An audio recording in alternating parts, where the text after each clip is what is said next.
Hey warriors, what happens after you learn the basics, the first 55 letters? After you've mastered time, fear, discipline, and emotional control, you enter the deeper levels, the place where Stoicism becomes not just a philosophy, but a transformation. In Letters from 56 to 124, Seneca stops teaching Lucilius how to survive and starts teaching him how to transcend. These final letters are sharper, heavier, wiser, the kind of lessons a man only writes after facing the edge of life again and again. Letter 57, walk through fear with a steady mind. Letter 59, find a joy that nothing external can touch. Letter 78, turn physical pain into spiritual power. Letter 88, learn what real education is and what it isn't. Letter 104, guard your peace from the influence of others. Letter 114-116, purify your inner life, your emotions, and your judgments. Letter 124, define the human good and live it. These aren't tips. They're final transmissions from a man who knew he was running out of time, writing to someone he hoped would live better than he did. Seneca had seen enough of life to know what actually matters and what doesn't. And in these letters, he shows you how to build a mind that cannot be bought, distracted, manipulated, shaken, or broken. A mind that belongs to you, not the world. A life guided by inner clarity, not outer noise. A soul that stands tall even when everything around it falls apart. This video series consists of 2 parts. 1. 124 letters on ethics, the first 55 letters, ancient wisdom that rewires your mind for strength. 124 letters on ethics, the final 69 letters, Seneca's ultimate guide to mastering life. This is the next video and final video in the series 124 letters on ethics with title, The Final 69 Letters, Seneca's ultimate guide to mastering life. So take a deep breath. Let the world go quiet for a moment, because you're about to step into the final and most powerful stage of Seneca's wisdom, the teachings that make you untouchable. Welcome to Letters 56 to 124. Let's begin Part 2, Letter 89, The Philosopher and Luxury. Luxury weakens the soul long before it decorates the body. My friend, luxury is seductive because it arrives quietly. It doesn't announce itself as danger. It promises comfort, ease, refinement, reward. And Seneca, speaking from experience, issues a warning that carries weight. Luxury does not ruin you all at once. It softens you a little each day. This is what makes it dangerous. 1. Luxury trains you to fear discomfort. The more accustomed you become to softness, the less capable you are of endurance. Small inconveniences begin to feel unbearable. Minor losses feel catastrophic. Ordinary effort feels exhausting. Seneca observed this in Rome, people surrounded by comfort, yet terrified of the smallest hardship. Luxury dulls your tolerance for reality. Ask yourself, how easily am I unsettled? How quickly do I complain? How little discomfort does it take to ruin my mood? These are signals worth listening to. 2. The philosopher uses comfort. He doesn't need it. Seneca is precise here. He does not condemn comfort itself. He condemns dependence on comfort. The philosopher may enjoy pleasant food, warm shelter, fine clothing, but remains ready to lose them without panic. Why? Because readiness is freedom. Luxury becomes harmful the moment you identify with it. When you say, "I need this to be okay," you hand over control of your peace. 3. Luxury hides weakness. Comfort often masks fragility. As long as conditions are perfect, you feel strong, but remove convenience and the cracks appear. Seneca urges deliberate exposure to simplicity, not punishment, but training. Simple meals, rough clothing occasionally, silence instead of stimulation, waiting instead of instant gratification. These are not aesthetic choices. They are character workouts. 4. Simplicity sharpens the mind. Luxury distracts. Simplicity clarifies. When excess falls away, attention returns. Judgment sharpens. Values regain their center. Seneca writes that the soul breathes more easily when not buried under possessions and pleasures. Try this today. Remove one indulgence you rely on. Not forever, just briefly. Notice what surfaces. Discomfort reveals dependence. Dependence signals where work is needed. The heart of the letter. Luxury is enjoyable, but discipline is liberating. Comfort pleases the body. Simplicity strengthens the soul. Enjoy what fortune offers, but train yourself to stand without it. Only then are you truly free. Letter 90, Philosophy and the State. A society is only as strong as the character of its citizens. My friend, many people believe philosophy belongs to private life, to personal peace, individual happiness, inner calm. They think the world of politics, power, and society is too corrupt, too noisy, too practical for wisdom. Seneca utterly rejects this idea. Philosophy, he says, is not withdrawn from life, it shapes it. A state does not decline because of laws. It declines because of people. And people decline when philosophy disappears from daily life. 1. Philosophy is the foundation of civilization. Before laws existed, before courts, before governments, there was reason. Human beings formed communities not through force alone, but through shared understanding of justice, duty, restraint, and cooperation. Seneca reminds us that philosophy taught humans to live together, to honor promises, to respect boundaries, to restrain cruelty, to value fairness without wisdom guiding power. Power inevitably decays into abuse. 2. The state reflects the soul of its citizens. A corrupt society is not caused by a few villains at the top. It is sustained by millions who tolerate dishonesty, excuse excess, abandon discipline, and chase comfort. Seneca warns you cannot expect justice from a people who avoid self-control.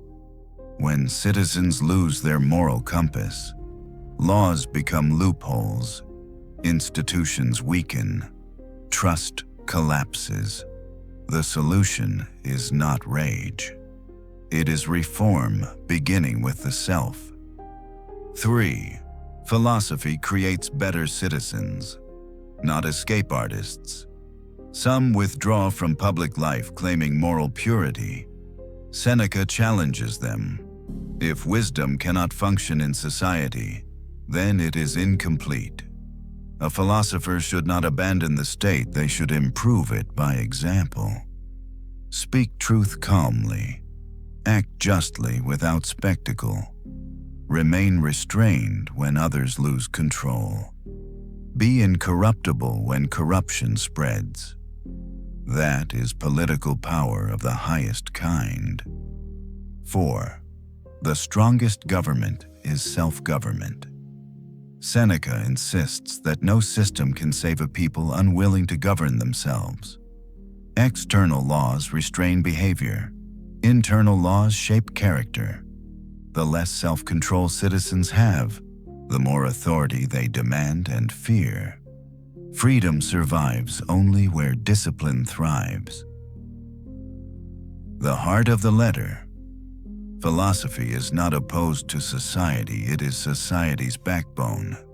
If you want a better state, be a better citizen. If you want justice to flourish, practice it privately. If you want the world to change, start with the character that looks back at you in the mirror. Letter 91. The fire at Lyons. What can be destroyed was never truly yours, my friend. News reached me of the great fire at Lyons, a city brought to ruin in a matter of hours. Streets erased, homes reduced to ash, lifetimes of effort undone by a single, indifferent force. And as people stood staring at the smoke, Seneca asks the question most avoid: what have we really lost? Fire did not steal virtues. It did not burn courage. It did not ash wisdom. It did not destroy character. It only consumed what was never secure to begin with. 1. Disaster exposes false ownership. You say, "I own this." The fire replies, "No, you were borrowing it." Seneca reminds Lucilius that catastrophe does not create loss. It reveals the illusion of permanence. Houses fall, wealth vanishes, cities collapse, fortunes scatter, yet the person remains. Ask yourself, if everything external disappeared tomorrow, who would I still be if your peace collapses with your possessions? Then you were never wealthy, only comfortable. 2. Grief is natural despair. Is a choice. Seneca does not shame those who mourn. Loss hurts. Attachment is human. Pain is part of life. But he draws a firm boundary. Grief should visit, not take residence. To drown in despair is to surrender your judgment, and judgment is the one asset no fire can reach. Disaster tests resilience more than attachment. 3. Prepared minds are never surprised. Seneca urges mental preparedness, not as pessimism, but as armor. Imagine loss in advance, not to suffer early, but to remain unshaken when it arrives. The person who expects fortune to change is saddened but not shattered. The unprepared person collapses. 4. Renewal belongs to the wise. After the fire, life resumes. Stones are lifted, foundation is laid again, walls rise, but the wise build differently the second time. They build lightly, they cling less, they invest more in what cannot burn. Seneca says calamity offers this gift perspective stripped of illusion. The heart of the letter. Fire teaches brutally, but honestly, nothing external is guaranteed. Only character endures. Mourn what is lost, but rebuild wisely. Build homes if you must, but build your soul as if no fire can reach it. Because one day, something will be tested, and only what is truly yours will remain standing. Letter 92. The tyranny of hope. Hope can comfort you or quietly enslave you. My friend, people praise hope as if it were an unquestioned virtue. They tell you to hold on to it in dark times. They say it keeps you going. They insist it gives strength. Seneca does not deny that hope can soothe, but he warns that it can also rule you. Hope and fear, he writes, are inseparable. Where one exists, the other waits nearby. 1. Hope chains you to the future. Hope always lives elsewhere. Not here, not now. Tomorrow will be better. Next year will be easier. Eventually, things will change. And while your mind waits in the future, your life slips quietly past you in the present. Seneca warns that a person ruled by hope is never at rest. They are always postponing peace. Ask yourself honestly, how many times have you delayed contentment because you were waiting for something external to change? 2. Hope is often fear in gentle clothing.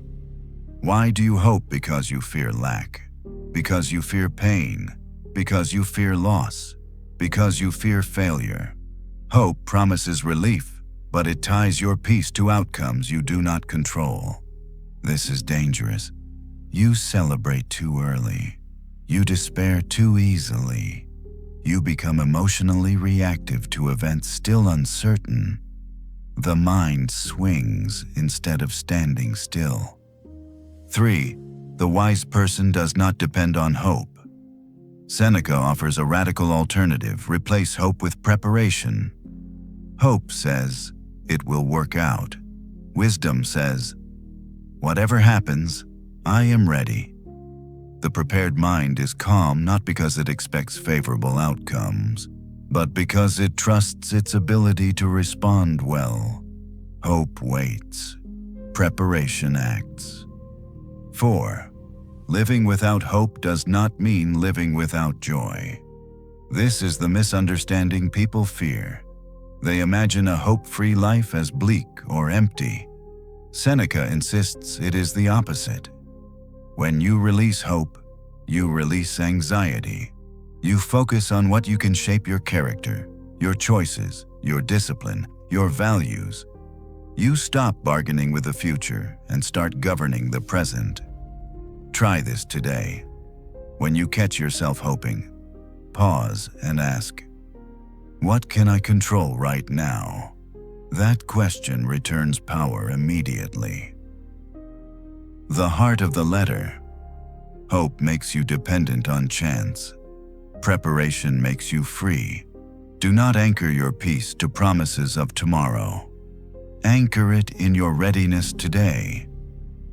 The wise person does not hope life will be kind.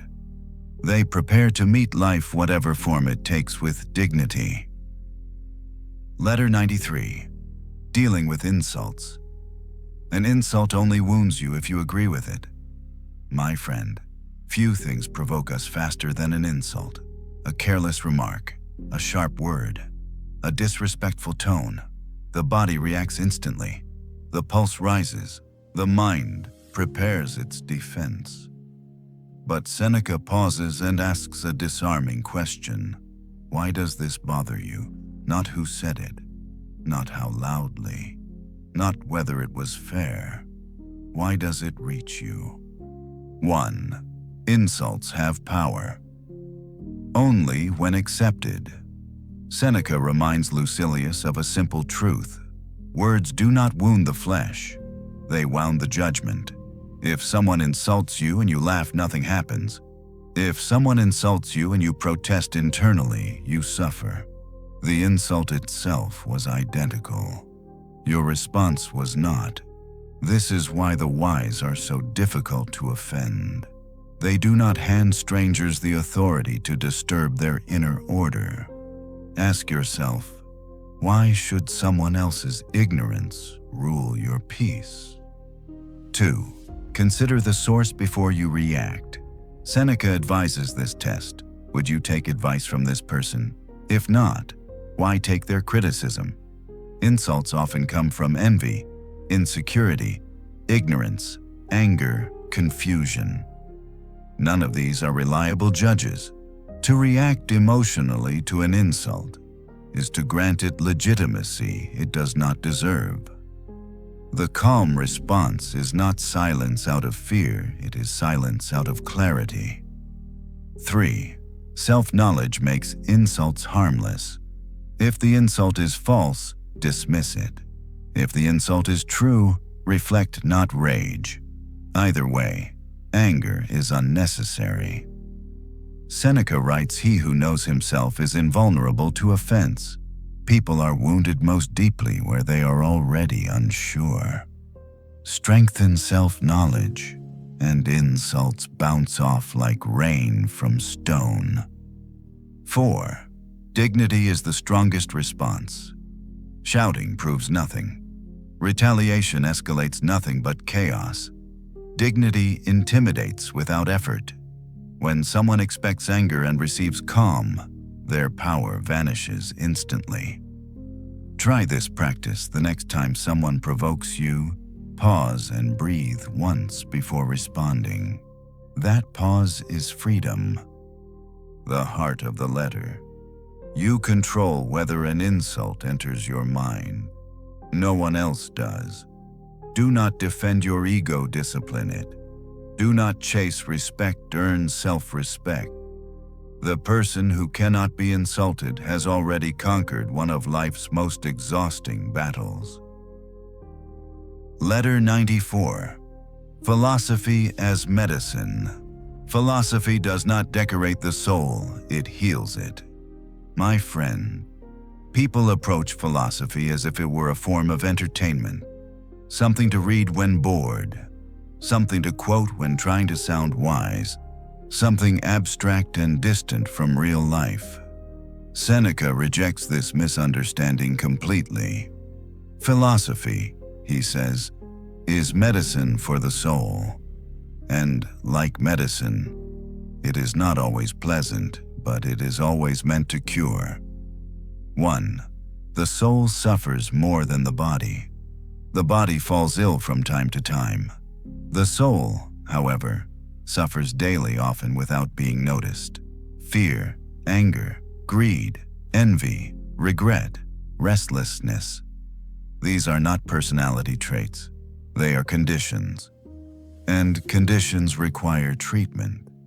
Seneca argues that most people walk through life wounded on the inside, unsure why they are so agitated, reactive, or exhausted. Philosophy names the illness, and naming is the first step toward healing. 2. Philosophy treats causes, not symptoms. Distraction treats boredom. Pleasure treats pain. Success treats insecurity briefly. But philosophy goes deeper. It asks, why do you fear loss? Why do insults disturb you? Why do you crave admiration? Why do you panic at uncertainty? Until causes are addressed, suffering returns. Seneca warns against temporary relief that avoids transformation. It numbs. It does not heal. 3. Medicine works only when taken regularly. Seneca emphasizes that philosophy must be used daily. Reading once does not cure confusion. Understanding once does not dissolve habit. You must apply philosophy the way a physician prescribes medicine, consistently, patiently, deliberately. You practice reason when anger rises. You apply perspective when fear whispers. You call on discipline when desire pulls. Healing is not instant, but it is cumulative. 4. Harsh remedies heal quickly. Seneca admits philosophy can be uncomfortable. It demands honesty. It confronts excuses. It challenges habits. It removes illusions. But illusion is the disease. Truth may sting, yet it strengthens. A medicine that never hurts, never cures. The heart of the letter. Do not treat philosophy as decoration for thought. Treat it as medicine for life. Take it daily. Apply it deliberately. Allow it to correct you, because the person who heals their soul no longer depends on fortune for peace, and a healed soul can endure anything. Letter 95. Teaching and learning. You cannot teach without learning, and you cannot learn without living. My friend, people often separate teaching from learning, as if one belongs to authority and the other to humility. Seneca dissolves this false division immediately. While we teach, we learn, he tells Lucilius. And while we learn properly, we change. Teaching is not performance. Learning is not memorization. Both are acts of formation. 1. Teaching tests. Your understanding. Anyone can repeat a sentence they've memorized. Only someone who understands can explain it clearly. Seneca says that when you attempt to teach, you discover gaps in yourself. Your assumptions weaken. Your shallow opinions collapse. Your half-formed beliefs demand clarity. This is not failure, it is refinement. If you cannot express an idea simply, you have not yet mastered it. Teaching exposes truth gently but relentlessly. 2. Learning that does not change you is empty. Seneca is ruthless on this point. He criticizes those who collect philosophy the way others collect ornaments displayed, admired, never used. Learning is not accumulation, it is transformation. Ask yourself, which ideas have reshaped your behavior, not your vocabulary? If nothing has changed, learning has not occurred. 3. True learning is continuous. The wise never graduate from learning. Seneca writes that arrogance begins when a person believes they are finished. That belief seals the mind shut. Remaining teachable requires humility, the willingness to admit ignorance, to revise beliefs, to abandon pride. The best teachers are still students. 4. Living is the final lesson. Seneca reminds Lucilius that philosophy fails if it cannot survive contact with life. A principle that works only in theory is not wisdom. Wisdom appears under pressure, in conflict, in fatigue, in temptation, in impatience. This is where learning becomes embodied. Try this today. Take one idea you believe deeply, live it deliberately even when inconvenient. Then ask, what did this teach me? That is education. The heart of the letter. Teaching refines the mind. Learning reforms the soul. Living completes both. Remain a student as long as you breathe. Remind yourself daily that wisdom is lived, not claimed. Because the person who learns humbly and teaches honestly never stops growing. Letter 96. Self-command. The greatest authority you will ever hold is authority over yourself. My friend, people dream of power. They want influence, recognition, control over events and over others. They imagine authority as something external, a position, a voice, a title. Seneca cuts through this illusion without hesitation. No one is powerful, he writes, unless he has power over himself. Everything else is borrowed. 1. Lack of self-command is hidden slavery. You may think you are free, but ask yourself honestly, can you control your temper when provoked? Can you restrain desire when temptation appears? Can you remain calm when things unravel? Can you hold your tongue when ego demands the last word? If not, then something else commands you. Mood, impulse, fear, pleasure, habit. Seneca says obedience to impulse is not freedom, it is surrender.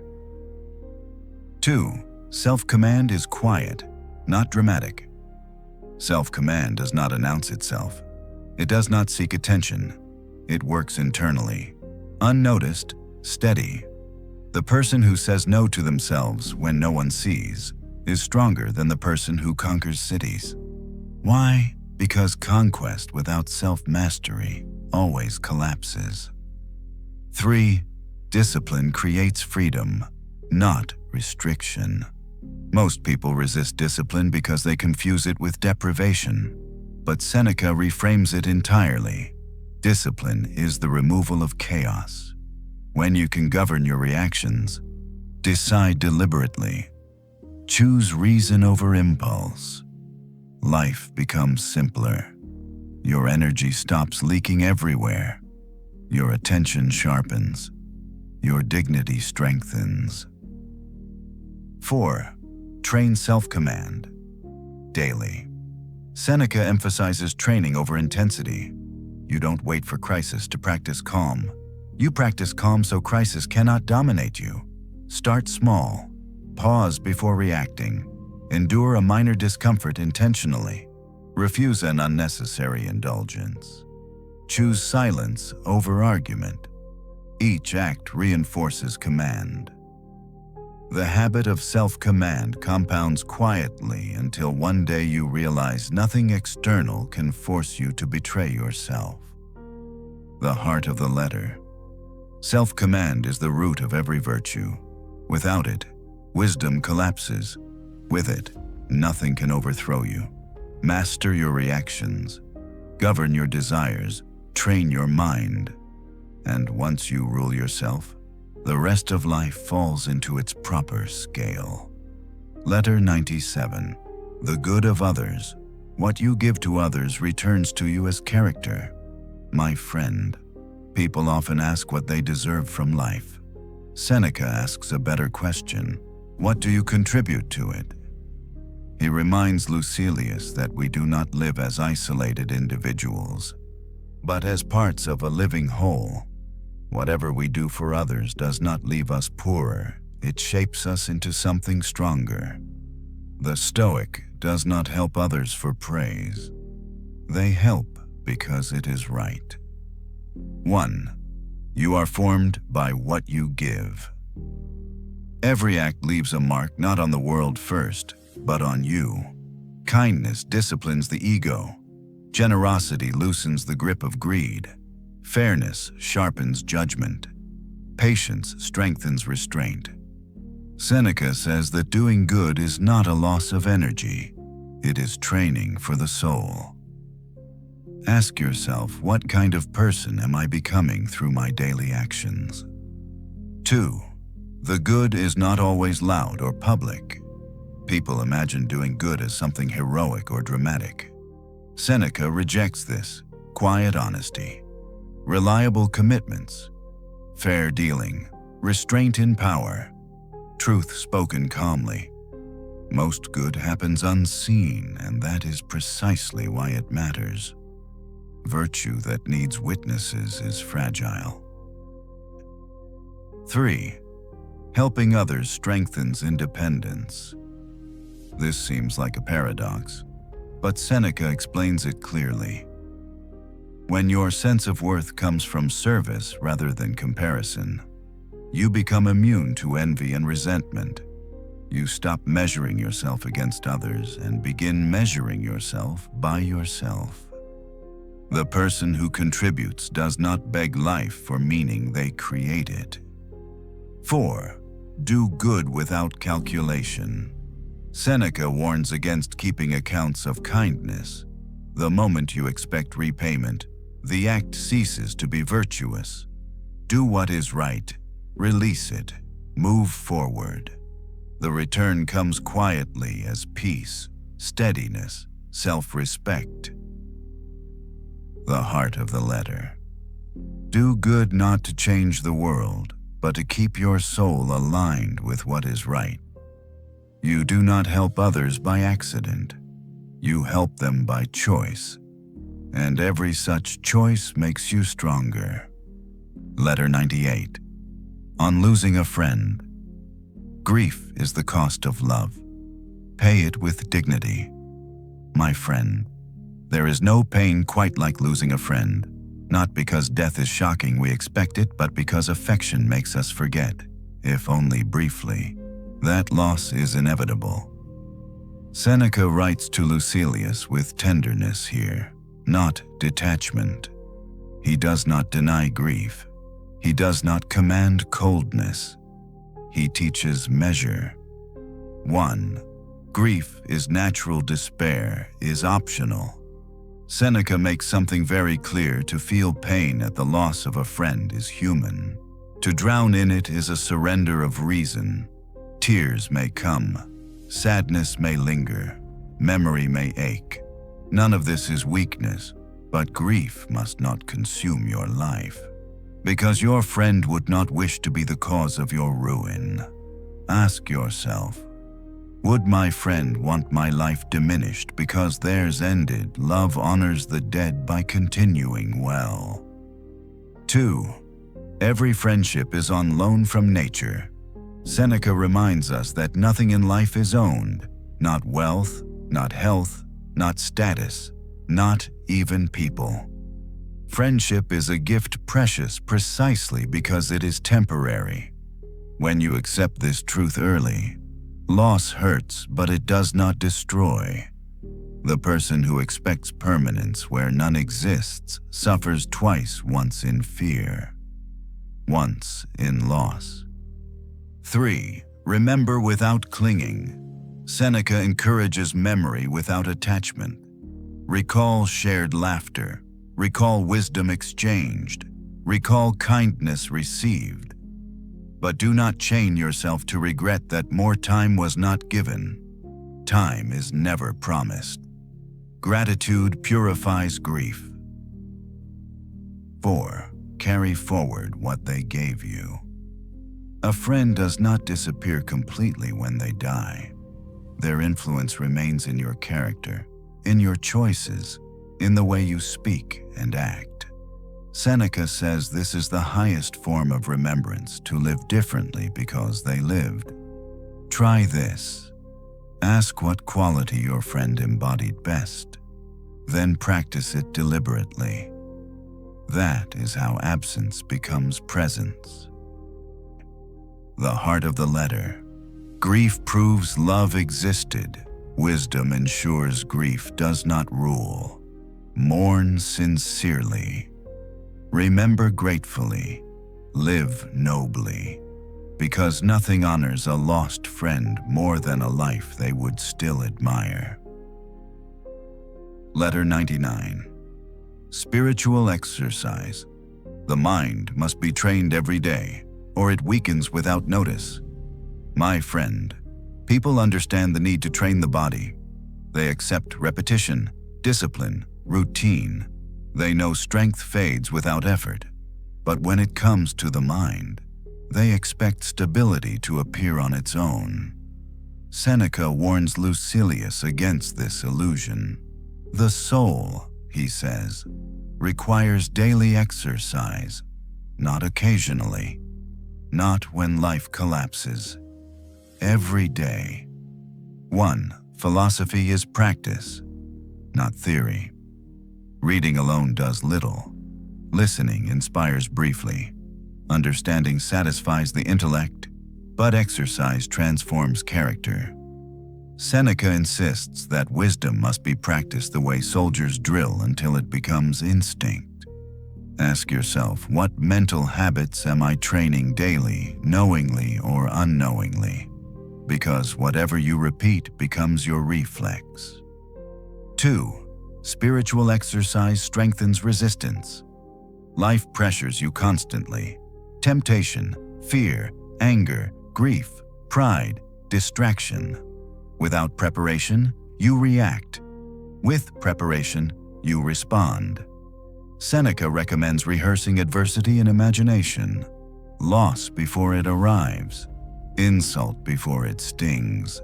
Sickness before it weakens. Death before it terrifies. This is not pessimism. It is armor. The prepared mind does not panic.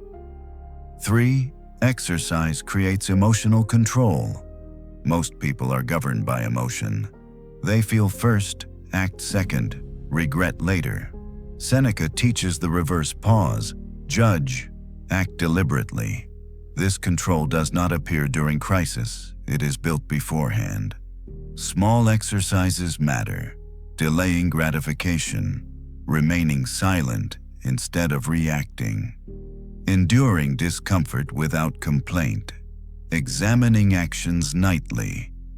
Each is a weight lifted by the soul. 4. Consistency. Matters more than intensity. Seneca emphasizes regularity. 5 minutes daily is stronger than hours occasionally. One discipline practiced steadily reshapes character. Choose one exercise: morning intention, evening reflection, negative visualization, voluntary simplicity. Practice it faithfully. Progress will be invisible until it is undeniable. The heart of the letter. The untrained mind is fragile in crisis. The trained mind is calm by habit. Do not wait for life to test you. Train now, because what you practice daily becomes who you are permanently. Letter 100. On progress.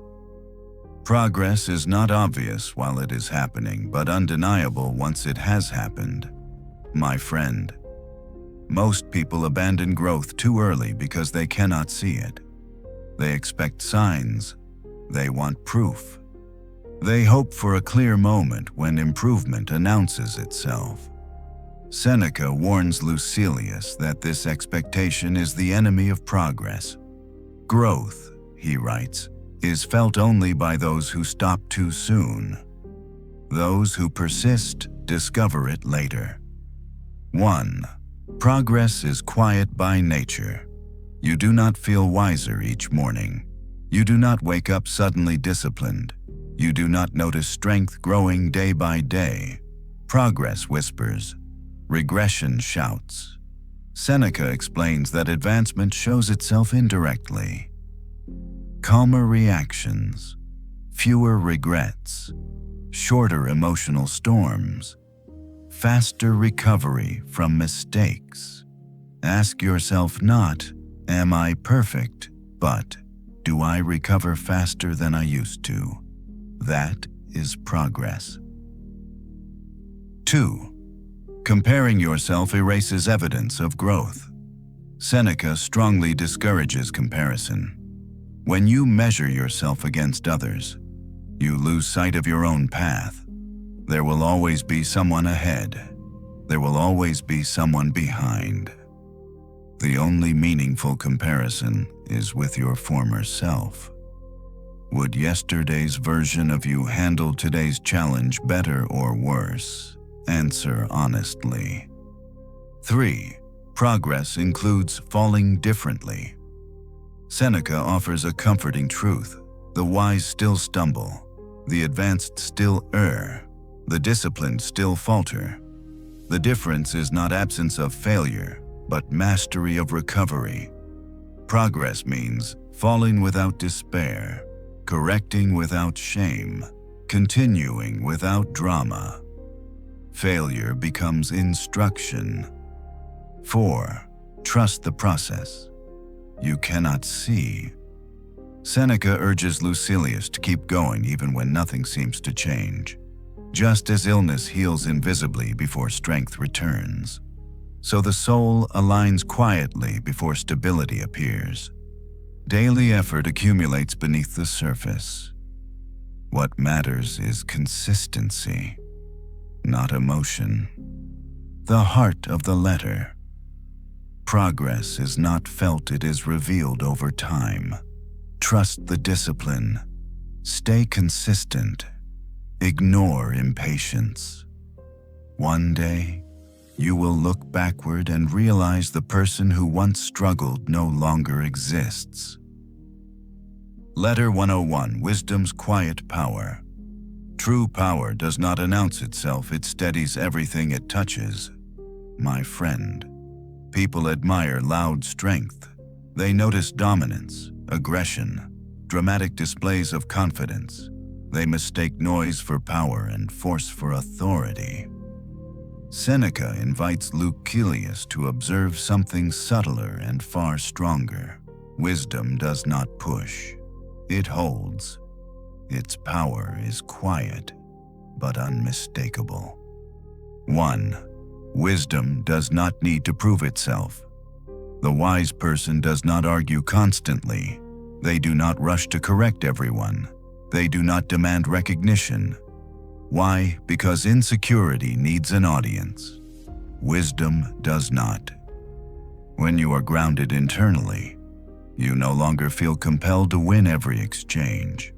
You choose silence more often not because you lack words, but because you understand their cost.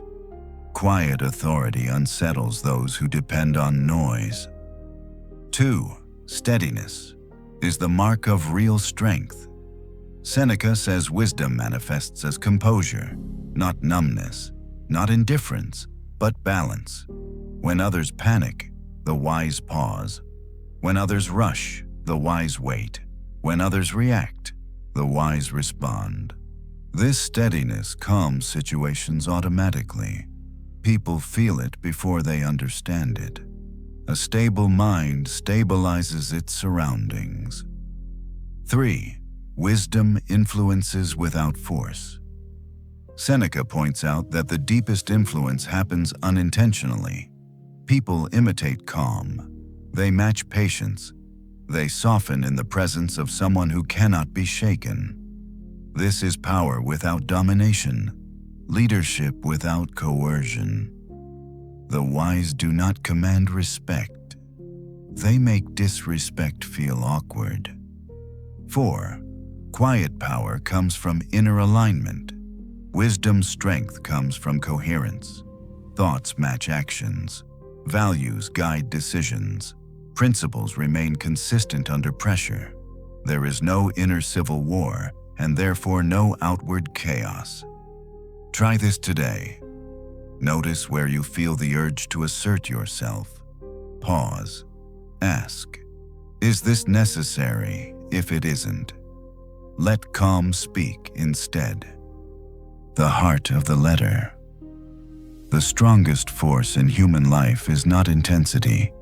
It is composure grounded in reason. Learn to be still. Learn to be steady. Learn to let wisdom carry you quietly forward.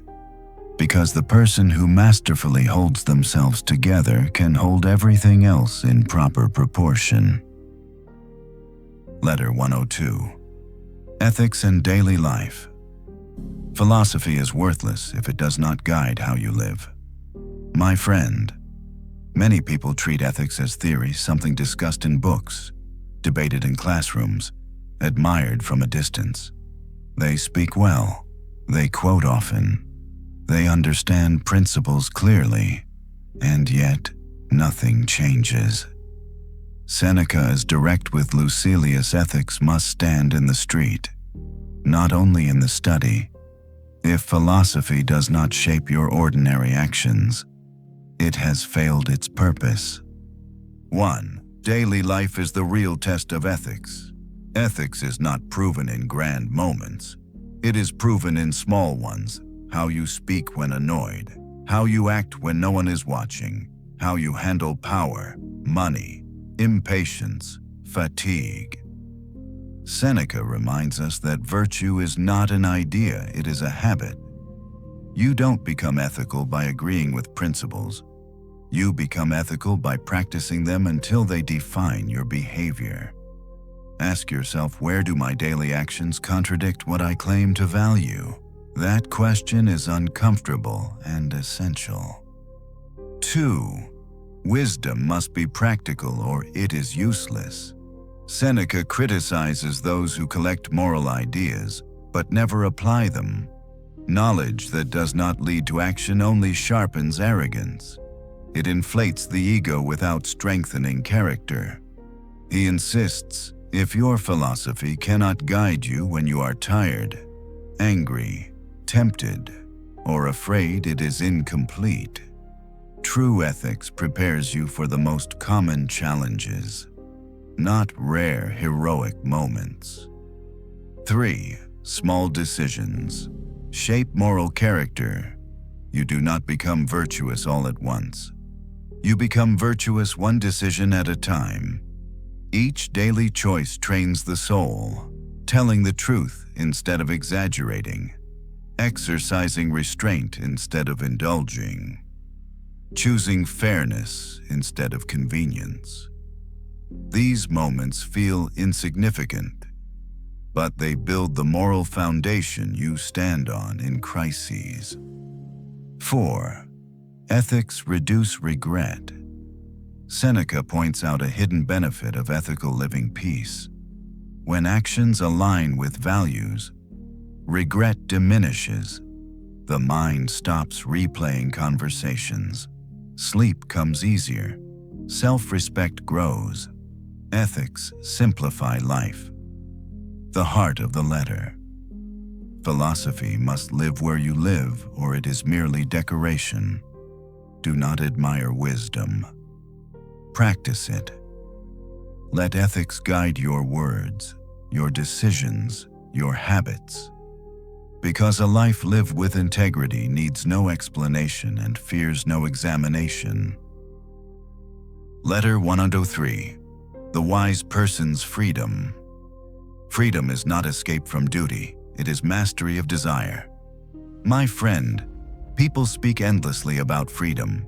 They want more options, more money, more mobility, more independence. And yet, many of the freest people are deeply anxious, easily offended, constantly restless. Seneca looks at this contradiction and delivers a precise correction. The wise person is free not because they obey no one, but because nothing commands their soul. 1. External freedom means little without inner freedom. You can travel anywhere and still feel trapped. You can possess wealth and still obey fear. You can speak openly and still be ruled by approval. Seneca reminds Lucilius that the harshest chains are invisible.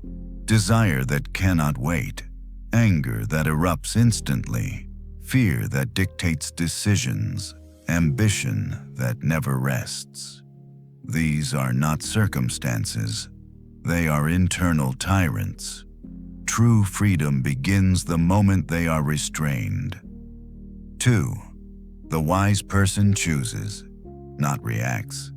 Freedom is the space between impulse and action. Most people live without that space. They react automatically, habit answering stimulus. The wise pause. They judge. They decide deliberately. Seneca says this clearly. Whoever can say no to themselves is unconquerable. That no is freedom. 3. Freedom grows as desires shrink. The more you need, the less free you are. The more you crave, the more vulnerable you become. Seneca insists that freedom is not gained, it is recovered by simplifying desire. When you want little, fortune loses leverage. Ask yourself honestly, what do I believe I must have to be okay? That belief is where chains are hidden. 4. Freedom is reliability under pressure. The wise person is dependable because they are free internally. They do not betray values under stress. They do not collapse when challenged. They do not abandon principles for convenience. This is why their freedom inspires trust from themselves first, then from others. The heart of the letter. You are as free as your strongest impulse allows you to be. Train restraint. Simplify desire. Govern reaction. Because the person who commands themselves can walk anywhere without losing dignity. Letter 104. On marriage. Choose a partner wisely, you will practice philosophy together. My friend, people talk about marriage as romance, convenience, or social expectation. Seneca speaks of it differently. For him, marriage is not decoration for life. It is training. You do not merely share a house. You share habits. You share moods. You share temptations. You share trials. And whatever you live with daily will either strengthen you or weaken you. 1.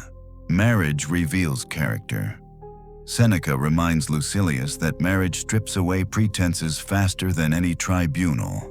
At home, there is no audience to impress, no reputation to maintain, no applause to hide behind.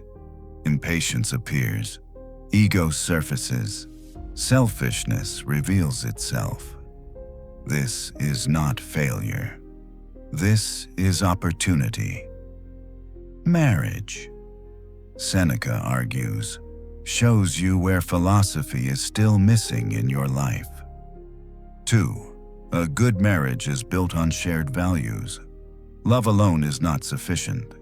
Affection fluctuates, desire fades and returns, emotion rises and falls. What endures is alignment of principles. Seneca urges this clarity. Choose a partner whose values match your own, whose idea of a good life resonates with yours. Otherwise, union becomes friction. A household divided in principles cannot be steady in storms. 3. Marriage trains patience and moderation. Living constantly with another person is the most consistent test of self-command. You must regulate speech.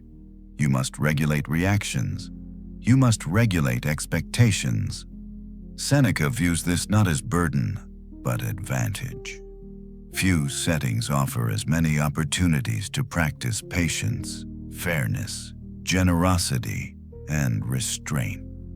Every disagreement is a lesson. Every irritation is training. 4. Marriage demands responsibility, not possession.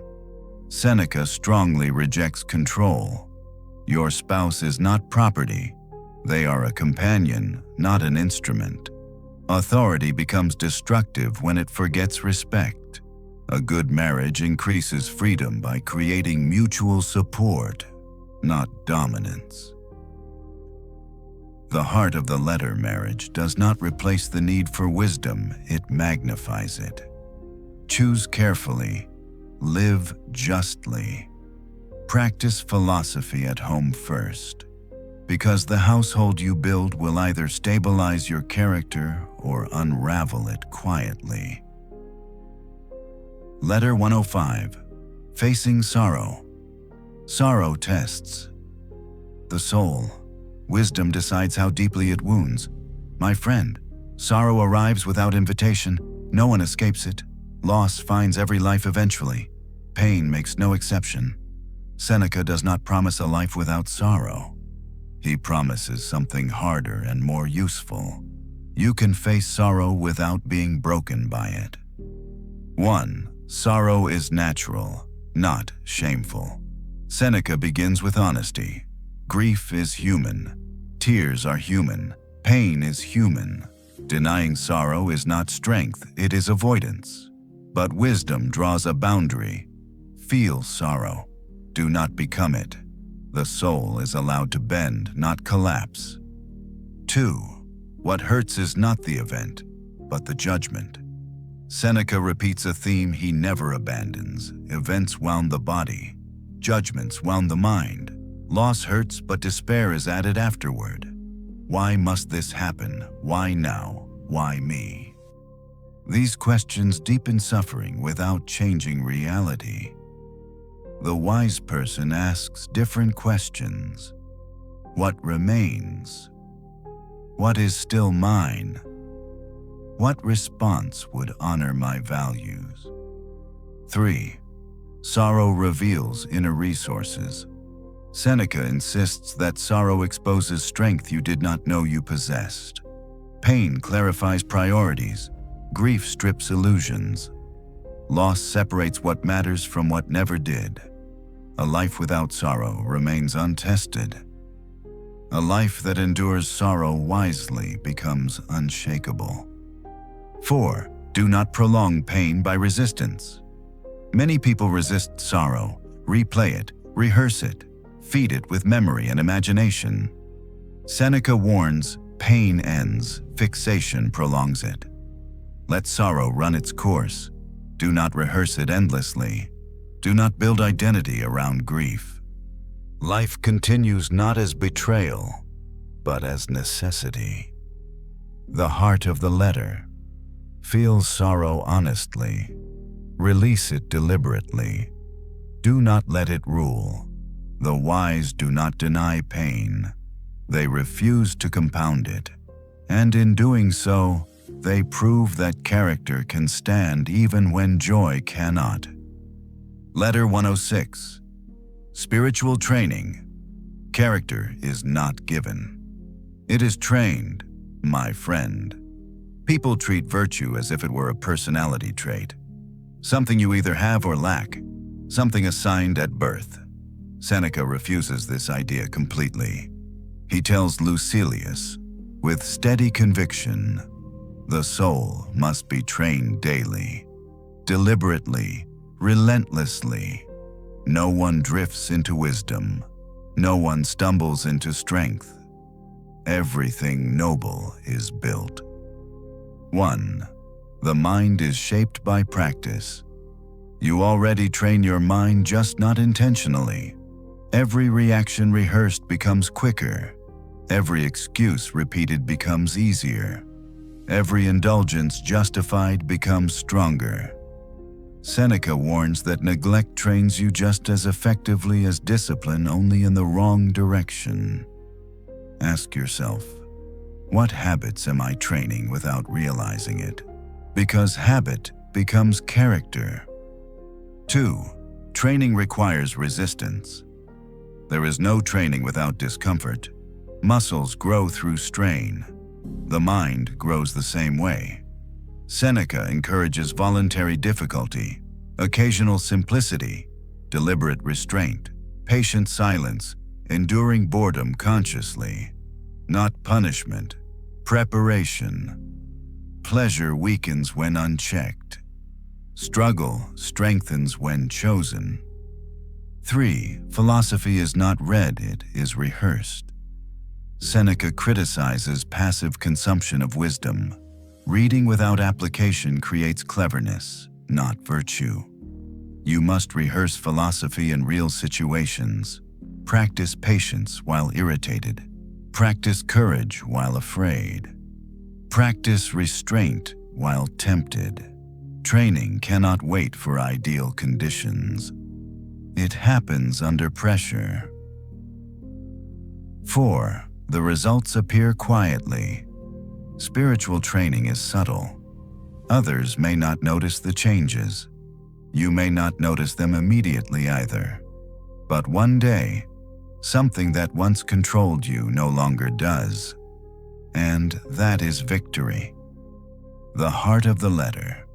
You do not rise to the level of your beliefs, you fall to the level of your training. Train the mind daily. Choose discipline over drift. Prepare before life demands it. Because when pressure comes, and it will, only what you have practiced will remain. Letter 107, Detachment and Inner Peace. Peace enters the soul the moment attachment loosens its grip. My friend, most unrest in human life comes from one source. We rarely question attachment. Attachment to outcomes, attachment to reputation, attachment to people behaving as we expect, attachment to life going our way. Seneca tells Lucilius plainly, nothing burdens the mind more than clinging. Detachment is not coldness, it is clarity. 1. Attachment turns preferences into chains. It begins innocently. I would like this. I hope this lasts. I need this to remain. Then preference hardens into demand. When life refuses to cooperate as it always does, peace collapses. Seneca reminds us that suffering increases in proportion to attachment. The more tightly you grip, the more violently you are shaken. Ask yourself, what am I afraid to lose right now? That answer points directly to where your peace leaks away. 2. Detachment is ownership. Without dependence, Seneca is careful here. Detachment does not mean withdrawal from life. It means engaging fully without surrendering sovereignty. You may enjoy, you may love, you may pursue, but you do so knowing this is lent to me, not owed to me. That awareness changes everything. Loss still hurts, but it does not destroy. 3. Inner peace comes from low emotional stakes. The wise person keeps emotional stakes low not because they care less, but because they understand limits. Seneca writes that peace grows as we simplify desire. Fewer demands on life, fewer disappointments, fewer expectations, fewer disturbances. peace is not found by controlling the world, but by controlling what you ask of it. 4. Practice letting go in small ways. Detachment is a skill. Train it gently. Accept inconvenience without complaint. Release minor disappointments quickly. Allow others to disagree without resistance. Enjoy without clinging. Each act loosens attachment's grip. The mind grows lighter. The heart of the letter. Detachment is not loss. It is freedom from fear. Hold what you have with open hands. Enjoy what comes. Release what goes. Because the person who is prepared to lose is impossible to enslave. Letter 108. The limits of pleasure. What feels good now may cost you later. My friend, pleasure makes an honest promise, and then quietly breaks it. It says, "Enjoy me and you will be satisfied." But satisfaction never arrives. Only hunger returns louder. Seneca does not condemn pleasure. He condemns submission to it. Pleasure, he warns, is a poor master and a dangerous guide. 1. Pleasure quickly becomes tyranny. At first, pleasure feels like choice. Later, it becomes necessity. What was once optional becomes expected. What was once enjoyed becomes demanded. The mind stops asking, "Is this good for me?" and starts insisting, "I need this." That is the moment pleasure turns corrosive. Ask yourself, what indulgence would disturb my peace if taken away? That is not pleasure anymore. It is dependence. 2. Pleasure weakens endurance. Seneca makes a strong claim. A life built around pleasure cannot endure hardship. Why? Because suffering feels foreign to those trained only in ease. Small discomforts feel unbearable. Inconvenience feels unjust. Delay feels insulting. Pleasure trains impatience. Virtue trains resilience.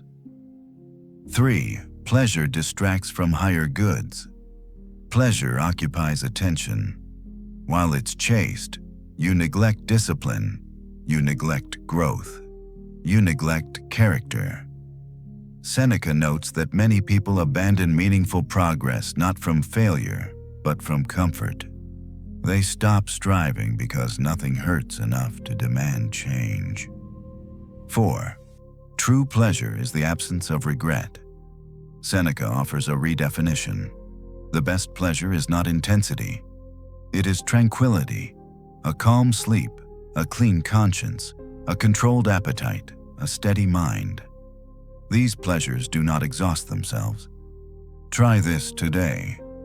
Decline one pleasure deliberately, not as punishment, as proof of freedom. Notice the strength that follows. The heart of the letter. Pleasure that dominates weakens. Pleasure that obeys enhances life. Enjoy what comes. Refuse dependence. Let pleasure serve, never rule. Because the person who controls delight cannot be controlled by it. Letter 109. Moral improvement. Becoming better matters more than appearing good. My friend, many people want the reputation of virtue without enduring the work it requires. They want to seem disciplined, wise, principled, but not to feel the strain of becoming so. Seneca draws a hard line here. Virtue is not measured by applause, but by progress. Moral improvement is quiet, private, often invisible even to others. But it is the only kind that lasts. 1. Improvement is a process, not a performance. Seneca warns Lucilius against performative morality. Speaking well is not living well. Agreeing with virtue is not practicing it. The soul improves through friction. Choosing restraint when indulgence is easier. Remaining calm when anger wants control. telling the truth when exaggeration feels safer. None of this looks impressive. It simply strengthens the inner structure. Ask yourself, where am I acting for approval rather than alignment? That question exposes false progress. 2. Moral growth is uneven, and that's normal. Seneca reassures us improvement does not move in a straight line. Some virtues strengthen faster than others.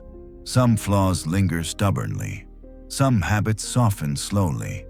This is not failure. It is reality.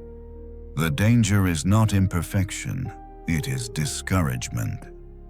As long as you are improving, Seneca says, you are on the right path. 3. Awareness is already improvement. Noticing your faults is progress. Most people never reach that stage. They defend weaknesses. They justify habits. They disguise vice as personality. Seneca praises self-awareness even when correction is incomplete. The person who sees clearly today will act differently tomorrow. Clarity precedes change. 4. Improvement requires patience with yourself. Harsh self-judgment backfires. Shame paralyzes. Discipline strengthens. Seneca urges firmness without cruelty. Correct yourself the way a good teacher would, clearly, patiently, consistently. Not with insults, not with despair, but with resolve. Try this reflection tonight. What am I doing slightly better than before? That answer builds momentum. The heart of the letter. Moral excellence is not a destination, it is a direction. Walk it steadily. Accept imperfection. Correct willingly. Because the person who improves daily, quietly, honestly, will surpass the one who only appears virtuous. Letter 110. The wise person's self-sufficiency. The less you need, the harder you are to disturb. My friend, most people measure strength by what they possess. Seneca measures it by what you can do without. He tells Lucilius something that sounds radical until you feel its truth. The wise person is complete, not isolated, not detached from humanity, but inwardly sufficient. 1. Dependence is the source of anxiety. You become anxious when your peace relies on approval, wealth, pleasure, outcomes, other people's moods. The more conditions your happiness requires, the more fragile it becomes. Seneca says self-sufficiency is not having everything, it is needing little. Ask yourself, what must go right today for me to be okay? Every item on that list is leverage the world has over you. 2. Self-sufficiency is inner stability. The wise person does not reject help or companionship. They simply do not collapse without them. They enjoy, but do not cling. They accept, but do not depend. They participate, but remain sovereign. This inner stability creates confidence that does not boast. 3. Simplicity strengthens the spirit. Seneca reminds us that excessive needs scatter attention. More possessions, more worry. More desires, or more fear. More expectations, more disappointment. When life is simplified, the mind steadies. Try this. Remove one unnecessary dependence. Just one. Watch how clarity returns. The heart of the letter. The strongest position in life is wanting nothing you cannot lose. Self-sufficiency is not loneliness. It is freedom. Letter 111. Confidence and reason. Confidence borrowed from reason does not collapse under pressure. My friend, there is a kind of confidence that shouts, and another that stands. One demands attention, the other requires none. Seneca makes a sharp distinction here. He warns Lucilius not to confuse boldness with strength.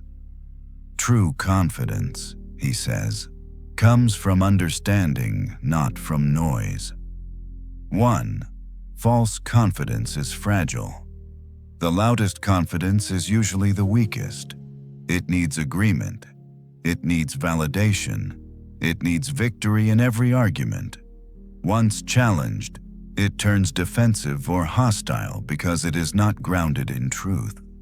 Seneca reminds us that arrogance is insecurity wearing armor. Ask yourself when my opinions are questioned, do I grow curious or combative? The answer reveals the foundation of your confidence. 2. Reason creates calm confidence. Reason does not hurry. It examines, it chooses carefully. When confidence rests on reason, you do not need to dominate conversations. You can listen without fear. You can correct yourself without shame. Why? Because your identity is not at stake. The person guided by reason trusts their judgment because it is disciplined, not impulsive. 3. Reason protects against emotional extremes. Seneca points out that emotional confidence rises fast and collapses faster. One success inflates it, one mistake destroys it. Reasoned confidence remains steady. Success does not intoxicate it. Failure does not humiliate it. The wise person says, I will evaluate, adjust, and continue. That steadiness is rare and powerful. 4. Confidence grows with self-mastery. The more control you have over yourself, the less threatened you feel by the world. If you can govern impulses, correct errors, restrain emotion, and endure discomfort, what is left to fear? Confidence becomes quiet certainty. The heart of the letter. Confidence built on emotion collapses. Confidence built on reason endures. Train judgment. Welcome correction. Remain calm. Because the person whose confidence is rooted in reason can walk through opposition without shaking. Letter 1-12. The dangers of flattery. Praise that seeks advantage poisons judgment. My friend, nothing weakens good judgment faster than flattery. Not insult, not opposition, not even failure. Flattery is more dangerous because it feels pleasant while it distorts vision. Seneca warns Lucilius with unusual seriousness. The enemy disguised as a friend does the greater harm. Flattery does not challenge you. It reshapes you quietly, gradually, without resistance. 1. Flattery attacks the ego, not the intellect. An insult provokes defense. Flattery lowers it. When someone praises you excessively, they bypass reason and speak directly to vanity. And vanity wants to believe. Seneca observes that flattery is most effective on those who crave approval, not the foolish, but the uncertain. Ask yourself honestly, which compliments do I secretly hope to hear? That is where flattery enters. 2. Praise without truth corrupts character. Seneca draws a hard distinction. Honest praise sharpens virtue. False praise dissolves it. When approval is given too easily, effort decays. When reputation matters more than integrity, behavior shifts quietly.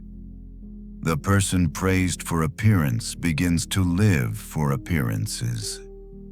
The person praised for power begins to abuse it. The person praised without merit loses incentive for improvement. Flattery is a slow erosion of standards. 3. The wise demand. Honest feedback. The wise person does not collect admirers. They cultivate truth-tellers. Seneca advises seeking those who correct you calmly, disagree without hostility, point out weakness without cruelty. These people are rare and invaluable. If no one challenges you, you are either perfect or surrounded by flatterers. One of these is impossible.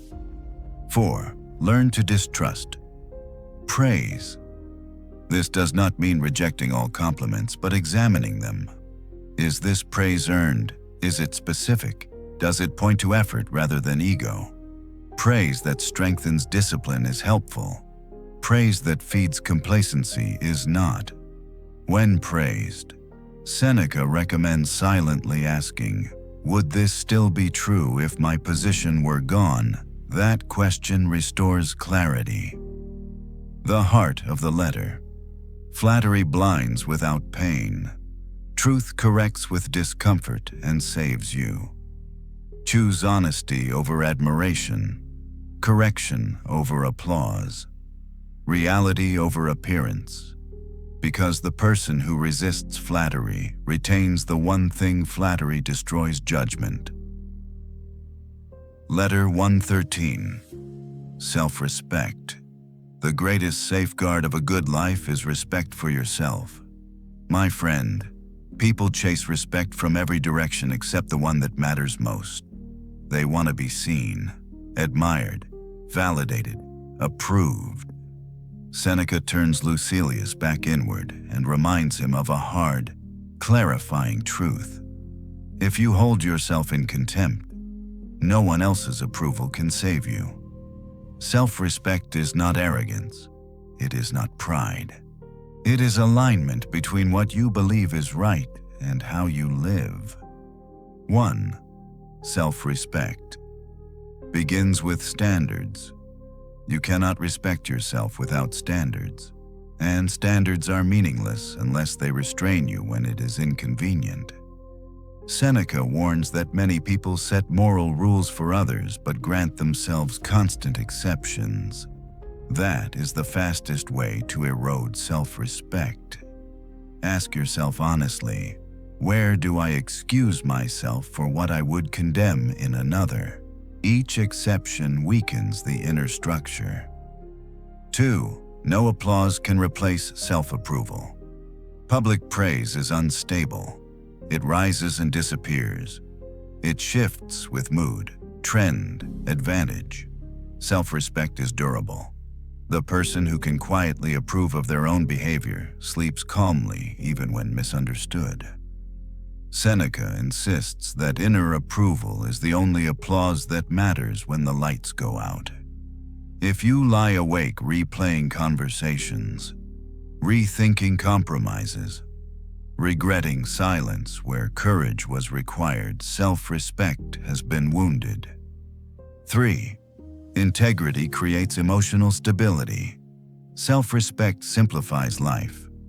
When actions align with values, guilt decreases, anxiety softens, indecision fades. You stop negotiating with yourself. Seneca notes that emotional chaos often comes not from circumstance, but from knowing you acted against your better judgment. Respect for yourself prevents this fracture. 4. Protect self-respect actively. Seneca urges Lucilius to guard self-respect like a treasure. Refuse what costs dignity. Decline what demands compromise. Accept discomfort over self-betrayal. Ask yourself before acting, will I respect myself tomorrow for this? That question filters better than ambition. The heart of the letter.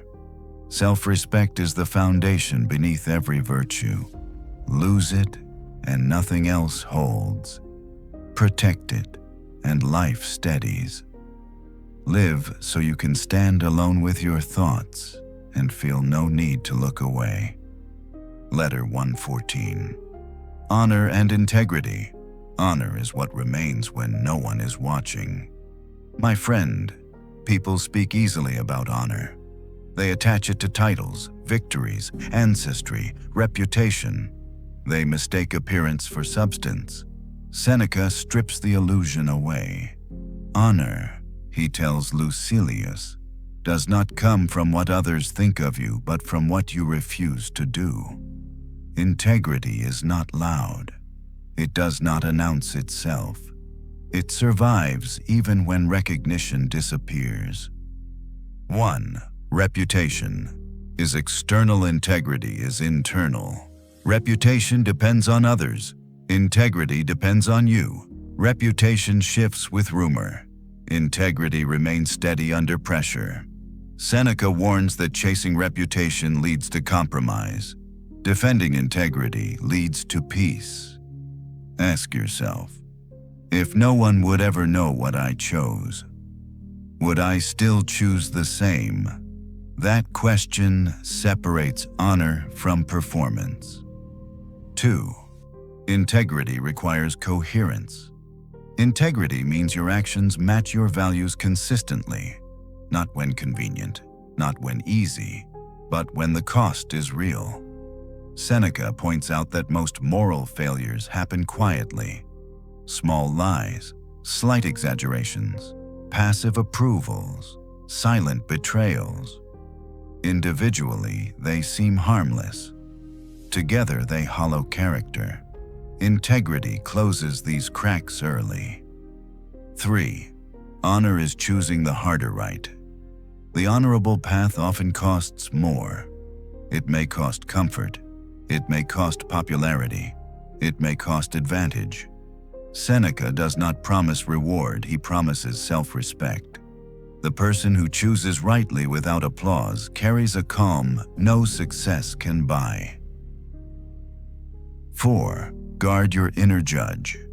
Seneca insists that everyone lives before a judge.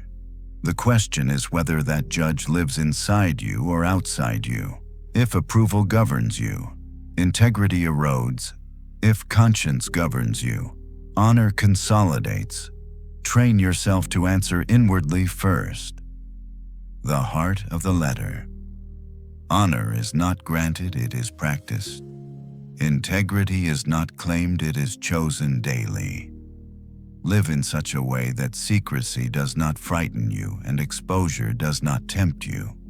Because when integrity stands firm, nothing else is required to hold your life upright.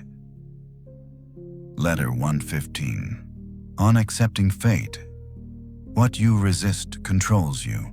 What you accept educates you. My friend, people spend vast energy fighting what has already happened. They argue with reality. They replay the past. They curse events that cannot be undone. Seneca looks at this struggle with compassion and firmness. Fate leads the willing, he reminds Lucilius, and drags the unwilling. Life will move forward regardless. The only question is how you move with it. 1. Acceptance is not surrender. This is where many misunderstand Stoicism. Acceptance does not mean liking what happens. It does not mean approving injustice or inviting harm. It means acknowledging reality as it is so you can act wisely from there. Refusal wastes energy. Acceptance releases it. Ask yourself honestly, what am I still emotionally arguing against? Even though it has already occurred, that argument is where your strength is trapped. 2. Fate governs events, not judgment. Seneca is precise here. You do not control birth, illness, loss, timing, death, but you do control meaning, response, attitude, character. The wise person yields where resistance is useless and stands firm where choice still exists. That is not weakness. That is strategy. 3. Resisting fate multiplies pain. Pain may be inevitable. Suffering is not. Suffering appears when you add, "This shouldn't have happened. This is unfair. This ruins everything." Seneca warns that mental resistance doubles pain without altering reality. Acceptance shortens suffering not by denying pain, but by removing unnecessary struggle. 4. Acceptance turns fate into a teacher. Once acceptance replaces resistance, a shift occurs. You stop asking, "Why me?" You begin asking, "What is demanded of me now? What virtue is required here? What response honors my values?" Every event becomes instruction. Even hardship becomes training. The heart of the letter. Fate cannot be avoided, but it can be faced with dignity. Accept what you cannot control. Act where you can. Learn where you must. Because the person who walks alongside fate never feels dragged by life. Letter 116. The philosopher at work. Wisdom is proven not by retreat, but by conduct under pressure. My friend, many imagine the philosopher as someone removed from the world, quiet, reflective, untouched by deadlines, conflict, consequence. They picture wisdom as something practiced in calm isolation. Seneca dismantles this illusion. Philosophy, he writes, is most alive in action. The true test of wisdom is not contemplation. It is behavior while working, deciding, negotiating, enduring. 1. Work is a laboratory for character. Your work environment exposes habits quickly. Impatience under pressure, pride when praised, resentment when overlooked, compromise when advantage appears. Seneca reminds Lucilius that work is where philosophy stops pretending. You are not tested while reading. You are tested while responding to inconvenience, criticism, competition, fatigue. Ask yourself, who do I become when responsibility weighs on me? That is the philosopher in practice. 2. A philosopher works without losing himself. Seneca does not advise withdrawal from labor. He advises non-entanglement. Work with energy, not obsession. Participate fully without surrendering values. Succeed without arrogance. Fail without bitterness. The philosopher stays inwardly free while outwardly engaged. This balance is rare and powerful. 3. Work reveals whether values are real. It is easy to speak of integrity until profit tempts. Easy to praise patience until pressure mounts. Easy to admire fairness until advantage demands compromise. Seneca argues that philosophy must survive contact with incentives.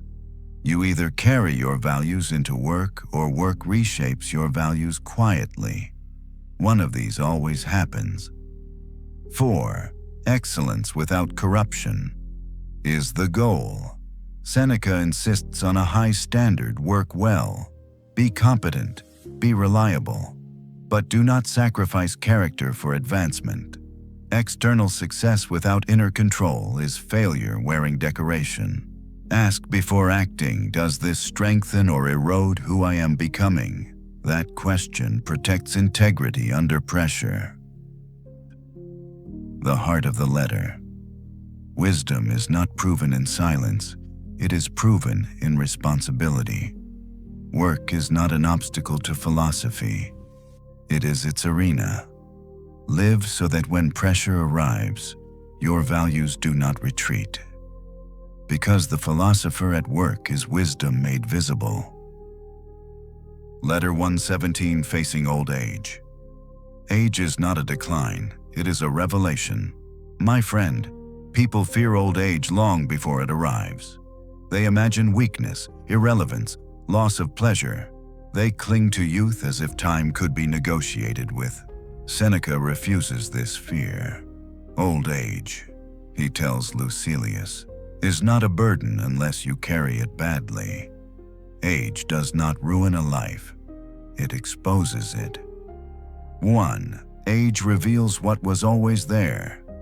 Time strips away decoration, strength fades, speed slows, appearance changes. What remains is character. Seneca reminds us that old age does not invent new flaws, It reveals the habits we practiced for decades. A disciplined youth becomes a dignified elder. A restless youth becomes an anxious old age. Ask yourself, if nothing changed except time, who would I become? That answer tells you what to work on now. 2. Old age is lighter when desire is trained early. Most suffering in old age comes from unmet desire, craving what the body no longer offers, chasing passions that time has closed off, longing for experiences that belong to another season. Seneca teaches preparation. If desire is disciplined early, old age feels natural, not cruel. The person who learned to need less loses little with age. 3. Wisdom belongs to maturity, not youth. Seneca turns the common story upside down. Youth has energy. Age has perspective. Old age carries advantages few recognize: freedom from impulse, immunity to vanity, clarity of values, calm born of experience. The wise enjoy these gifts rather than mourning lost strength. Gray hair does not limit thought. Years do not erode judgment. 4. Live so age feels earned, not feared. Seneca's message is simple and demanding. Live well now so age arrives as confirmation, not punishment. Practice, moderation, reflection, detachment, discipline. Then, when time slows you, peace replaces panic. The heart of the letter. Old age does not take a good life away, it completes it. Fear youth misused, not age approaching, because the person who lives wisely early meets age as a friend, not as a thief. Letter 118. The value of philosophy revisited. Philosophy is not an ornament of leisure. It is the defense of life. My friend, after all these letters, all this reflection, correction, effort, Seneca returns to a question many still quietly ask: why philosophy at all?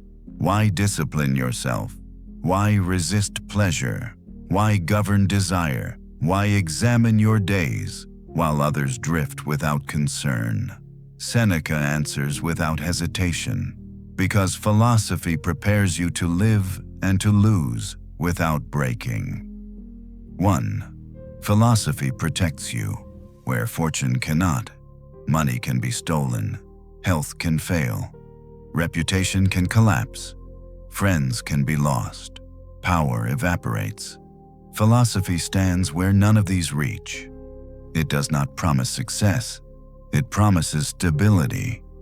When events turn, and they always do, the untrained panic, the practiced adapt. Ask yourself honestly, what will I stand on when external supports fall away? That answer reveals whether philosophy is decoration or armor. 2. Philosophy is practical, or it is nothing. Seneca grows almost impatient here. He criticizes those who admire philosophy without using it, who praise wisdom but live recklessly, who argue theory but surrender under pressure. Philosophy must quiet fear, restrain anger, moderate desire, sharpen judgment, strengthen resolve. If it cannot do this, it has not yet been absorbed. Wisdom unused is weight without strength. 3. Philosophy trains you for the unavoidable. Everyone will face illness, loss, aging, uncertainty, death. What differs is readiness. Seneca insists that philosophy does not remove pain, it prevents collapse. Prepared minds suffer less not because life is kinder, but because resistance has been trained out of them. 4. A philosophical life is a whole life. Philosophy is not studied at the edge of life. It stands at the center. It governs decisions, shapes reactions, steadies emotion, simplifies desire. It is not something you add later. It is something you live now. The heart of the letter. Philosophy is not learned for display. It is practiced for survival. Carry it daily. Apply it immediately. Trust it gradually. Because when life strips you down, and it will only philosophy remains to tell you how to stand. Letter 119. On true wealth. You are rich the moment you need nothing you do not already have. My friend, people chase wealth as if it were a finish line. They imagine safety waiting just beyond the next gain. They believe peace arrives once enough is reached. Seneca dismantles this illusion with a single, devastating truth. It is not the person who has little who is poor, but the person who desires more. Wealth is not an amount. It is a condition of the mind. 1. Desire, not poverty, creates want. Two people can possess the same things. One feels sufficient, the other feels deprived. What differs is not fortune, but expectation. Seneca explains that desire has no natural endpoint. Feed it, and it grows. Satisfy it, and it demands more. That is why many with abundance feel perpetually anxious, while others with modest means sleep peacefully. Ask yourself honestly, if my income doubled, would my desires stop or expand? The answer reveals where poverty truly lives. 2. True wealth produces calm, not display.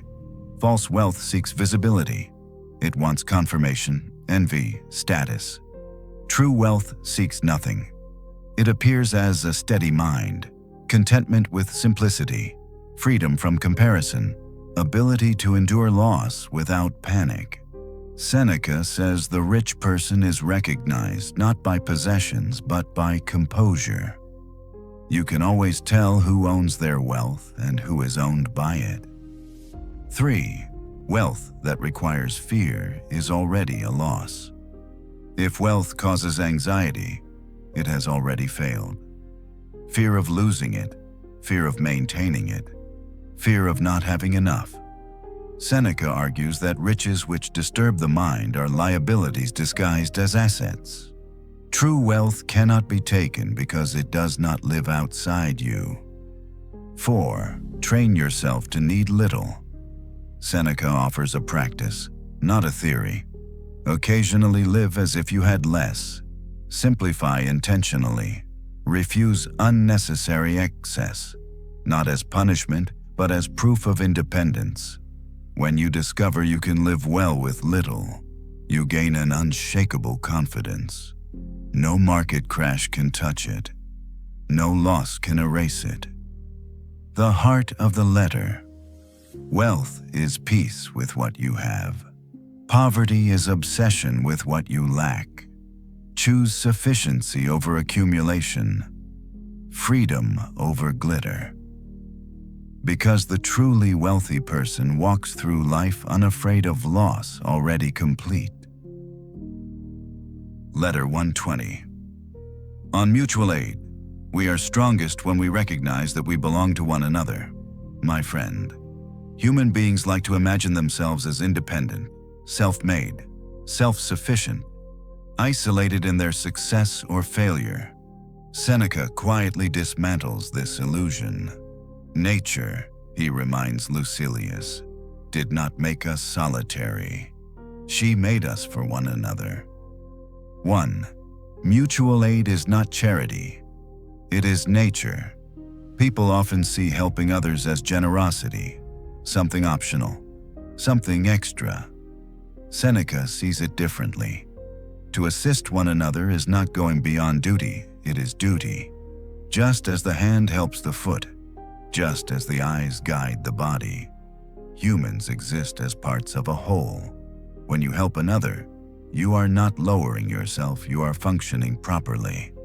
Ask yourself, do I see others as obstacles, competitors, inconveniences, or as partners in a shared human struggle.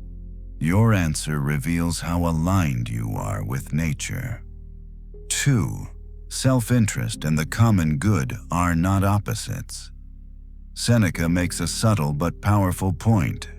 What benefits the whole ultimately benefits the individual. A just society protects you. A humane culture softens your life. A cooperative community reduces fear. Helping others is not self-sacrifice. It is intelligent self-interest grounded in reason. Hatred isolates. Division weakens. Cooperation multiplies strength. 3. Mutual aid begins in ordinary moments. You do not need power or position to practice it. Mutual aid appears in the fairness in trade, patience with weakness, honesty in disagreement, assistance without superiority. Most of it happens quietly. Seneca insists that moral greatness does not need spectacle, only consistency. 4. Do good without attachment. Seneca also warns against emotional entanglement. Help without craving gratitude. Give without bookkeeping. Support without control. Once expectation enters, virtue turns into transaction. Do what is right and release the outcome. The heart of the letter. You are not diminished by helping others, you are completed by it. We rise together or we fragment alone. Live as if your well-being is bound to the well-being of others, because it is. Letter 121.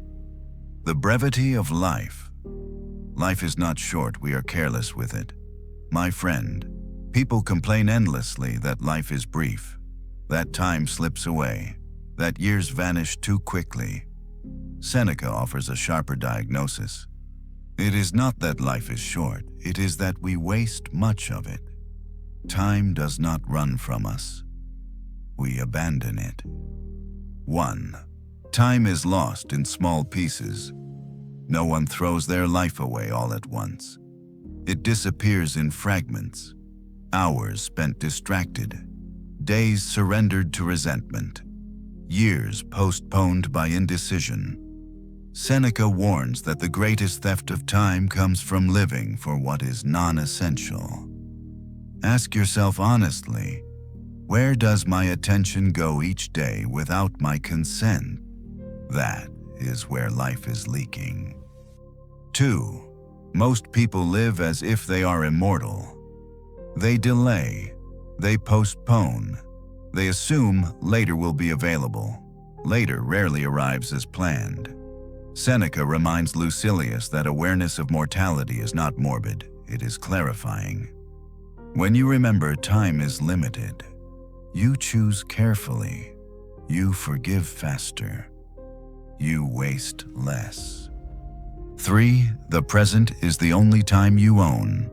Past time belongs to memory. Future time belongs to uncertainty. The present and only the present is yours. Seneca insists that happiness cannot be postponed because existence is not a promise. Live now, act on values now, speak honestly now, practice discipline now. Anything delayed risks never happening. 4. Guard your time as life itself. Seneca urges us to protect time more carefully than money. Money can be restored. Time never returns. Ask before committing, is this worth my life? If the answer is unclear, the answer is no. The heart of the letter. Life becomes long enough when it is lived deliberately.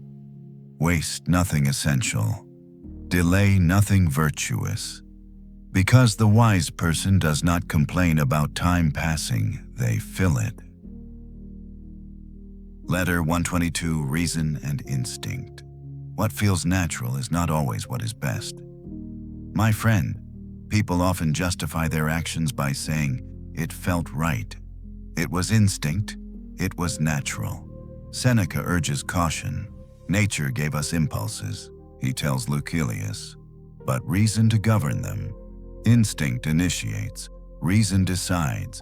Without reason, instinct becomes impulse, and impulse is a poor ruler. 1.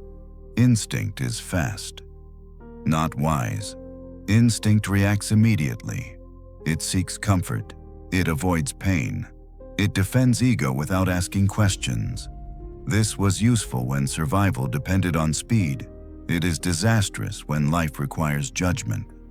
Seneca reminds us that many regrets begin with instinct unchecked.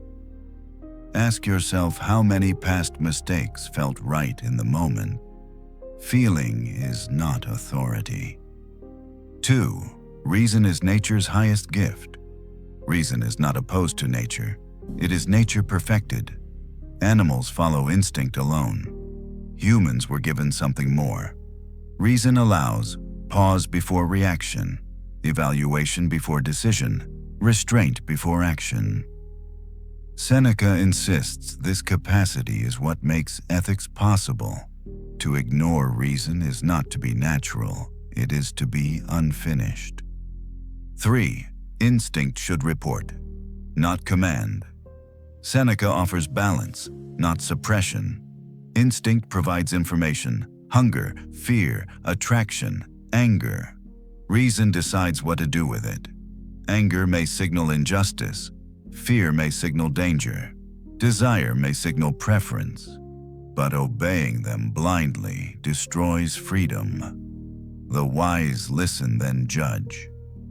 4. Training reason creates mastery. You strengthen reason the same way you strengthen muscle through use. Each time you pause before reacting, you train command. Each time you resist impulse, you reinforce freedom.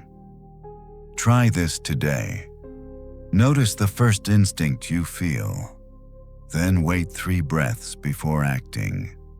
That pause is philosophy in action. The heart of the letter. Instinct obeyed blindly enslaves. Instinct governed by reason serves. Honor what you feel, but let reason lead. Because the life guided by judgment is the life least ruled by regret. Letter 123. The final good. When your values are clear, life stops confusing you. My friend, people spend their lives chasing separate things: success, comfort, pleasure, recognition, security, as if fulfillment were scattered across many paths. Seneca brings Lucilius gently, firmly, to a conclusion. There is one final good, and it is not external. Until this is understood, life remains fragmented. Desires pull in different directions. Decisions feel heavy. Regret grows louder with time. Clarity dissolves this tension. 1. The final good is not circumstance. Seneca is unambiguous. The final good is not wealth, health, pleasure, honors, longevity. All of these can accompany a good life, and all can disappear overnight. What depends on fortune cannot be the ultimate aim. The final good must be self-sustaining. 2. The final good is a well-ordered soul. Seneca defines it simply: a mind governed by reason, a will aligned with virtue, a life consistent with its values. When your inner world is ordered, external chaos loses its power. You do not need everything to go well to live well. That is the difference between stability and advantage. 3. One aim simplifies life. Most suffering comes from conflict of aims. You want comfort and admire discipline. You want admiration and value integrity. You want pleasure and respect self-control. These tensions fracture the mind. Seneca teaches unity of purpose. Choose virtue as the final good, and everything else takes its proper place, useful or subject. Never ruling. Decisions become simpler. Regret grows rarer. Peace becomes durable. 4. The final good produces contentment. Contentment does not come from fulfillment of desire, but from the absence of inner division. When you know what matters most, you stop bargaining with yourself. Your actions align. Your conscience rests. Your mind becomes a safe place to inhabit. This is not euphoria. It is solidity. The heart of the letter. The final good is not what happens to you, it is who you become. Order the soul. Choose virtue as your anchor. Let everything else orbit it. When the center holds, life stops pulling you apart. Letter 124. On the wise person's immortality. What lives by virtue does not disappear with death, my friend. People fear death because they believe it erases them. They imagine a final darkness swallowing everything they were, everything they built, everything they loved. Seneca offers a different perspective, quieter, steadier, and far more demanding. The wise person, he writes, does not depend on length of life, but on completeness of life. Immortality, in the Stoic sense, has never meant an endless body. It has always meant something deeper. 1. Biological life ends. Character does not. Your body is temporary. That has never been in doubt. What Seneca asks you to examine is this: what part of you was never dependent on flesh? Your courage, your discipline, your justice, your clarity of judgment. These are not destroyed by death because they were never owned by the body. They lived in your choices. 2. The wise person lives beyond themselves. Seneca reminds us that influence outlasts existence. A life lived well leaves impressions on those you guided, on those you loved, on those who observed integrity in action, not legacy and monuments, not fame, but example. The wise person teaches even after silence. Ask yourself, if someone copied how I live, would their life improve? That is the only immortality worth pursuing. 3. Death cannot touch a completed life. Seneca insists that fear of death comes from one source: the feeling that life was unfinished. Regret clings to those who postponed virtue. Peace belongs to those who practiced it. If you live each day as complete truthfully, deliberately, in alignment with reason, then nothing essential is taken at death. Only excess falls away. 4. Live. So death is a conclusion, not an interruption. This is Seneca's final instruction. Do not live as if you will correct everything later. Do not reserve courage for a future crisis. Do not delay honesty, restraint, or kindness.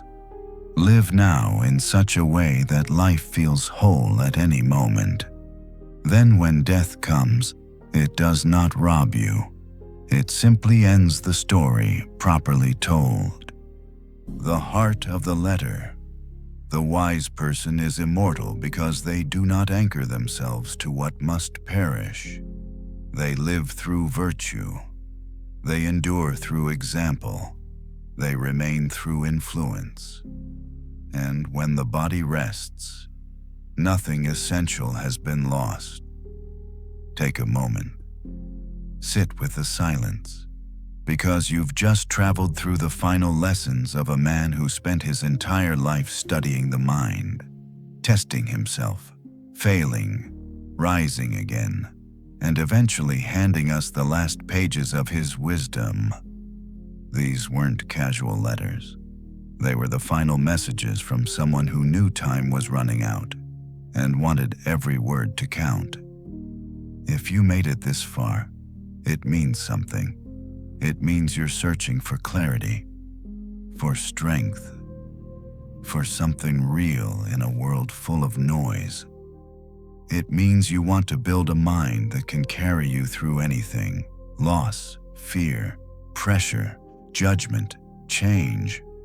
And that's exactly what these last 69 letters were designed to give you: a mind that is steady, a heart that is unshaken, a soul that knows what truly matters. Seneca once wrote, "As long as you live, keep learning how to live." Tonight, you honored that, simply by listening, reflecting, and giving yourself the space to grow. If this journey brought you even one moment of clarity, one moment where your shoulders dropped, your breath slowed, and your mind softened, then I'm grateful. This may be the end of Seneca's letters, but it's not the end of your path. There is so much more ancient wisdom, so many more tools, stories, and strategies waiting to help you strengthen your life.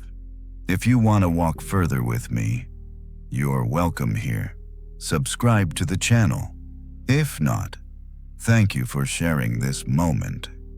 Stay steady, stay grounded, and as always, remember, wisdom is a daily practice.